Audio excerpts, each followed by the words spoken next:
E continua falando ainda sobre eleições, 7h01, mais especificamente sobre a compra de voto, que foi o crime mais registrado nas eleições deste ano. Infelizmente, a compra de voto influencia os resultados das eleições. Foram feitos vários flagrantes aqui em Sergipe este ano, no domingo de votação, principalmente no interior de Sergipe. E o que acontece com essas pessoas que foram flagradas tentando comprar voto? Será que essas pessoas são punidas? Quais as punições? Eu recebo ao vivo a advogada especialista em direito público, Camila Neto, para falar um pouquinho mais com a gente sobre esse assunto e o impacto da compra de votos, sobretudo para a vida das pessoas pós-eleições, né? Bom dia, muito obrigada pela presença aqui no Balanço Geral Manhã. Bom dia a todos que estão nos assistindo. Primeiro, eu gostaria de agradecer a oportunidade de falar sobre esse tema no momento que estamos, né? Afinal, as eleições ocorreram há poucos dias.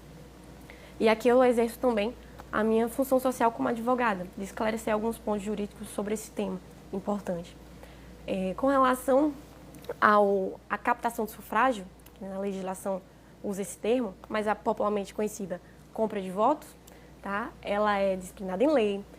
Falamos aqui de Código Eleitoral, falamos aqui da Lei das Eleições, que estabelece normas para disciplinar as eleições, enfim, Lei das Inelegibilidades. E aí, eu gostaria, a princípio, falar de como seria configurado esse crime, né?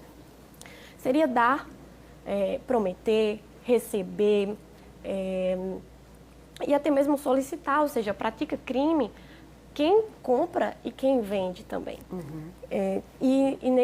Para si e para outra pessoa. Então, é você dar algum tipo de vantagem, receber algum tipo de vantagem, independente da sua natureza, em troca de votos, entendeu? Uhum. Em troca de uma abstenção, em dar ou obter uma abstenção.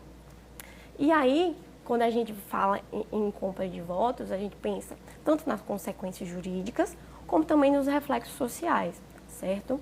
Para aqueles que, de alguma forma, praticaram, o que a gente deseja é que contra eles sejam realizado o devido processo legal, óbvio, respeitando o contraditório e ampla defesa, mas que respondam, né? Respondam pelos crimes praticados durante o período, durante a campanha eleitoral, vai desde o registro, né, da candidatura até o dia da eleição. Uhum. E como é que ocorre esse processo? A gente observou a Polícia Militar atuando fortemente, o grupamento tático do interior também atuando fortemente, foram realizados vários flagrantes. Infelizmente, a gente não pode exibir o nome dessas pessoas, são pessoas que têm a identidade preservada neste momento pós-eleição.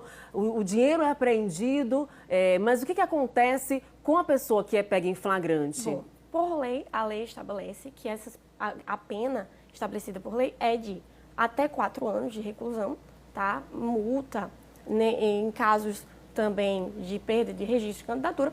Mas aí você me pergunta, mas poxa, eu não vejo isso. Às vezes isso não acontece, né? Então, o que a gente tem a falar sobre isso?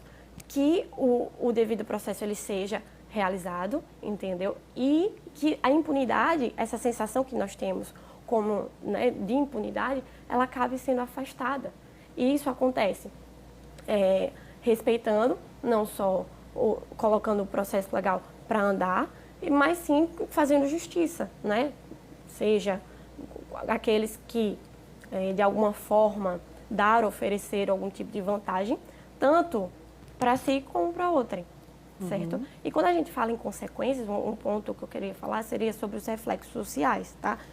Quando alguém Quais são esses investe, reflexos sociais? Veja bem, eu não falo gasto, sabe? Porque geralmente quando alguém usa do dinheiro próprio para, digamos, financiar uma campanha, ele não está, pense bem, gastando.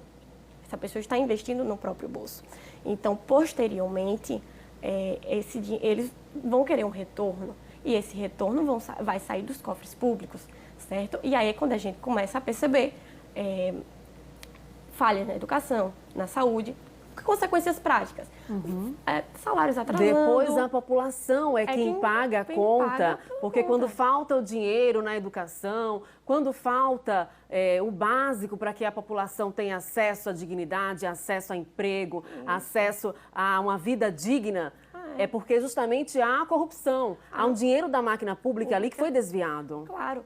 E aí a gente começa a ver, por exemplo, reflexos práticos, como eu digo, salários atrasando, não é isso? Escolas sem merendas, hospitais com pouco equipamentos que não prestam aquela função como deveriam, profissionais insatisfeitos. Então, esses são os reflexos de um voto dado de uma forma inadequada. E aqui eu levanto um alerta a todos os eleitores. Nós, como sociedade, né, o voto é a nossa principal arma, tá? E ela reflete na nossa democracia. Enquanto houver mais pessoas, mais compra de votos, enquanto houver ainda esse tipo de fraudadores conduta, de eleições, porque quem vende voto está fraudando uma eleição. Menos pessoas serão eleitas verdadeiramente pelos votos livres e conscientes. E dessa forma a gente acaba fragilizando e até prejudicando, né, trazendo reflexos negativos para a nossa própria democracia. E acreditem, não vale a pena.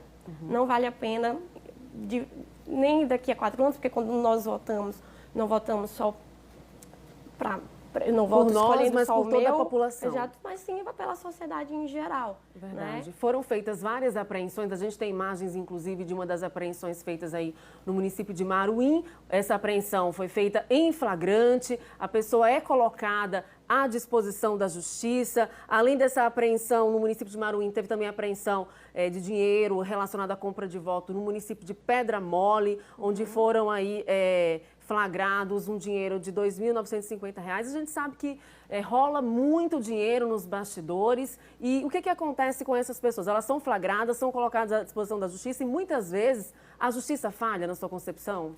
Na minha concepção, vou falar de uma maneira bem clara.